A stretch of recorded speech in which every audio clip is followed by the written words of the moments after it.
नमस्कार. महाराष्ट्र योजना कॉर्नरमध्ये आपल्या सर्वांचे स्वागत आहे. आजच्या व्हिडिओच्या माध्यमातून आपण बघणार आहोत की 1 जानेवारी 2026 पासून गॅसच्या किमतीमध्ये वाढ झालेली आहे. म्हणजेच की आता ₹111 गॅस महागला आहे.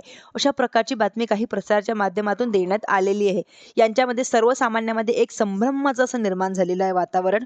यांच्या पार्श्वभूमीवरती केंद्र शासनाच्या माध्यमातून पेट्रोलियम व नैसर्गिक वायू मंत्रालयाच्या माध्यमातून एक प्रेस नोट काढून यांच्या संदर्भातील क्लिअरिफिकेशन देण्यात आलेले आहे की गॅसच्या किमतीमध्ये कुठल्याही प्रकारची वाढ करण्यात त्या ठिकाणी आलेली नाहीये व गॅसच्या किमती कशा असतील ह्या स्थिर ठेवण्यासाठी केंद्र सरकारने यांच्याबरोबर गॅसवरती दिली जाणारी सबसिडी या संदर्भातील देण्यात आलेली आहे. म्हणजेच की 2022 पासून गॅसच्या किमतीमध्ये खूप मोठ्या प्रमाणात वाढ होत होती, परंतु 2023 मध्ये गॅस ₹1103 पर्यंत गेला होता व 2024 मध्ये गॅसच्या किमती सुद्धा खूप मोठ्या प्रमाणात होत्या व गॅसच्या किमती परवडणाऱ्या असाव्यात या केंद्र शासनाच्या माध्यमातून हस्तक्षेप करण्यासाठी सुरुवात करण्यात आलेली व ₹950 गॅसची किंमत निश्चित करून यांच्यामध्ये की हा केंद्र शासनाच्या माध्यमातून गॅस कंपन्यांना देण्यात आलेला आहे व यानंतर आता ₹903 एवढा निश्चित करण्यात आलेला आहे.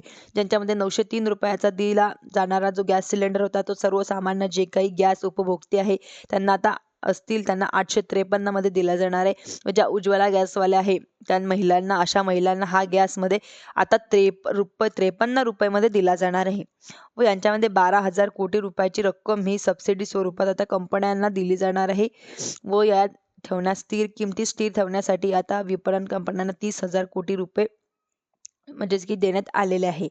केंद्र शासनाच्या माध्यमातून देण्यात आलेली जी त्या महिलांना हा गॅस ₹553 मध्ये इतर तर जस की प्रधानमंत्री उज्ज्वला गॅस योजनेच्या लाभार्थ्यांना आता महिलांना हा गॅस ₹553 मध्ये इतर लाभार्थ्यांना ₹853 मध्ये दिला जाणार आहे. PM उज्ज्वला योजनेचा गॅस लाभार्थी असतील तर अशा लाभार्थ्यांना 9 सिलेंडरवरती ₹300 सबसिडी दिली जाते. परंतु आता ही सबसिडी कायम असून यांच्यामध्ये 12,000 कोटी रुपयाचा खर्चाला केंद्रीय मंत्रिमंडळाने मंजुरी दिल्याची माहिती व प्रेस नोटच्या माध्यमातून देण्यात